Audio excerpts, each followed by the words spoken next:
Hey, welcome back to the Untitled SEO podcast. This is SEO Daily. Today we're going to talk about why Google is telling us to ignore 404 errors. I mean, it's a difficult subject and it worries a lot of people, but I'm going to try and explain why you probably shouldn't worry so much. First of all, thanks to Search Engine Journal, who, due to their brilliance, covered this little story that I'm now interpreting for you. So first of all, let's look at 404 errors. How do you as a business owner or website owner first become aware of them? It might be because you've run an audit using Screaming Frog or Semrush or Ahrefs or whatever, and big alarm bells have rung saying you've got 404s. Hey, let's go back a step. What is a 404? I think most people know, but it's when you click something and don't get what you're expecting. You get a 404 page. So you might see these first of all in SEO audit results and gone, oh my goodness, this looks really bad. And yes, you should fix them because they do affect usability. And if people don't like using your website, then Google kind of know about that and they're going to think less favorably of you. There's no penalties, but it just means, this might not be the best website to send people to. But there's another type of 404s which can be a real head scratcher. The ones you're used to seeing are hopefully ones where you've had a page called like Yeseo.io/yup, and you changed it to /yip and forgot to update the links throughout your website. So you look at that page and go, oh no, I did do that. That needs to be fixed.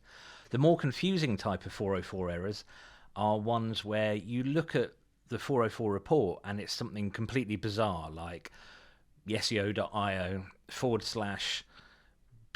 bunnies admin or something, and you're thinking, well, that page never existed. And you might see this if you're running a 404 monitoring plugin in WordPress, which is a good idea.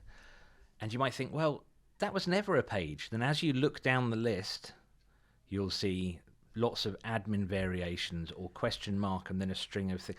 That's hackers. It's not hackers picking on you particularly, it's just hackers with software that scans hundreds of millions of websites, probably daily.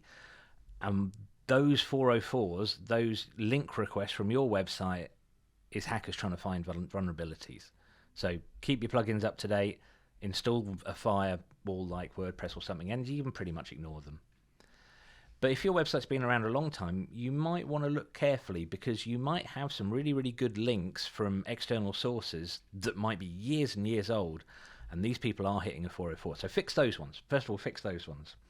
The other, not the weird ones, the relevant ones, the other 404s, which, if I'm honest, when I first saw them, was a bit of a head scratcher for me, are the 404s that you see listed in Search Console. Google Search Console, you go to your indexing report, and there's lists of reasons why pages aren't indexed, and one of them is 404 not found. And when you look at those, you see things again that don't exist or probably didn't exist. So that means somewhere someone is linking to you and doing it wrong. Again, these are kind of out of your control. My gut instinct, based on my experience of working with Google products, is that you probably don't have to worry too much about them, but the Search Engine Journal article I'm going to link to kind of confirms that. So, as is often the way in the world of so that's my mouse moving around, is as often the way in the world of SEO reporting, someone at Google said something. Right, so somebody asked Google, is the number of 404s on my website related to my rankings dropping? Now, if you're new to SEO, you'd really think, yeah, it's got to be. And sure, if you've got lots of them, then that will hurt in your rankings. You know, that will make an impact. But if you've not got lots of them and you're not finding them with your own software, then they could be these fake 404s we're talking about. And a guy called Gary Illyes at Google said this, and I'm quoting verbatim: fake 404s that Googlebot might have crawled cannot reasonably attributed to a ranking drop. It's normal to have any number of 404s on a website and you don't have to fix them. Though if you see in your analytics software that a large number of actual users are coming through to those 404 URLs, I would personally try and convert them somehow by, for example, showing them some relevant content instead. So all these fake ones, Google says, yeah, ignore them. We know what the web's like. We know the darkened corners of it, and we send the Googlebot off to have a rummage around there. So don't sweat it, basically. But if you've got 404s that are your fault, fix them. The thing about 404 showing up in analytics or any kind of tracking software and converting those people, that's a really good point. We sometimes see this where a product stops being served or stops being sold by a company and they just kill the product like that. If you're going to do that, don't just kill the product. You should either redirect to a blog post explaining why you're no longer stocking that product, or just redirect it to a similar product or something. I prefer the, hey, we're not selling this anymore approach, because it gives you the opportunity to sort of explain why another one of your products might be a better choice, or why the product's been superseded. It gives you an opportunity to carry on selling.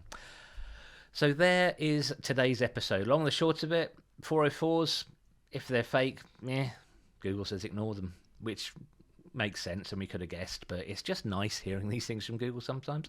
So that's it. I'm recording a new way today, so if you're watching the video, please let me know if this is any different. We're kind of upgrading our abilities at the moment. But one of the problems is I can no longer see the button to stop recording. So I'm going to lean over here and go, I found it. Thanks for watching. Please subscribe, please like, and I will see you tomorrow. Just in case I didn't tell you my name's Andrew Laws. Yeseo.